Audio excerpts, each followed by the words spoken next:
বিসমিল্লাহির রহমানির রহিম। প্রিয় দর্শক, রমজানের দ্বিতীয় 10 দিন মাগফিরাতের সময় আল্লাহ এই সময় তার বান্দাদের গুনাহ মাফ করেন, যাদের অন্তর থেকে তওবা করার ইচ্ছা আছে। এই ভিডিওতে জানাবো মাগফিরাতের 10 দিনের বিশেষ দোয়া ও আমল, যেগুলো করলে আল্লাহ আমাদের গুনাহ মাফ করবেন ইনশাআল্লাহ। মাগফিরাতের 10 দিনের গুরুত্ব।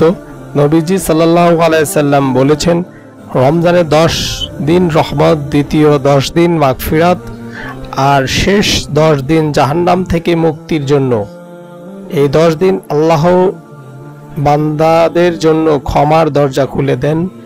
যারা আন্তরিকভাবে আল্লাহর কাছে ক্ষমা চায়, আল্লাহ তাদের সব গুনাহ মাফ করে দেন। মাগফিরাতের জন্য বিশেষ দোয়া।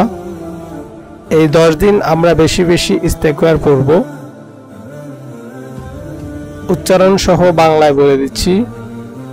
রাব্বিগফির ওয়ারহাম ওয়া আনতা খায়রুর রাহিমিন। অর্থ, হে আমার প্রভু, ক্ষমা করুন এবং দয়া করুন, আপনি সর্বশ্রেষ্ঠ দয়ালু। সূরা মুমিন আয়াত 189। বিশেষ আমল। যে আমলগুলো সবসময় করা উচিত, ইস্তেগফার। প্রথমটি হচ্ছে ইস্তেগফার। বেশি বেশি আস্তাগফিরুল্লাহ পড়ুন। আস্তাগফিরুল্লাহ, এই ইস্তেগফারটি বেশি বেশি করে পড়ুন। নফল নামাজ ও তাহাজ্জুদ। রাতে উঠে আল্লাহর কাছে কান্নাকাটি করে দোয়া করুন এবং নফল নামাজ ও তাহাজ্জুদ নামাজটি আদায় করুন। পরবর্তীটি হচ্ছে কোরআন তেলাওয়াত। আল্লাহর রহমত ও ক্ষমার আয়াতগুলো পড়ুন।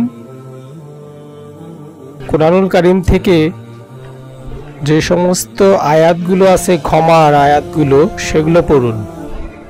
সাদকা ও দান, গরিব দুঃখীদের সাহায্য করুন, অন্যদের ক্ষমা করুন, আল্লাহ আপনার গুনাহ মাফ করবেন। প্রিয় ভাই ও বোনেরা, আমরা জানি না আবার রমজান পাবো কিনা, তাই এই সুযোগ হাতছাড়া করবেন না। আজই আল্লাহর কাছে নিজের সব গুনাহর জন্য কান্নাকাটি করে ক্ষমা চান।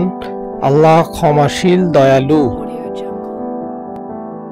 এই ভিডিওটি যদি আপনার ভালো লাগে তাহলে অবশ্যই লাইক, শেয়ার ও সাবস্ক্রাইব করতে ভুলবেন না। দেখা হবে পরের ভিডিওতে ইনশাআল্লাহ।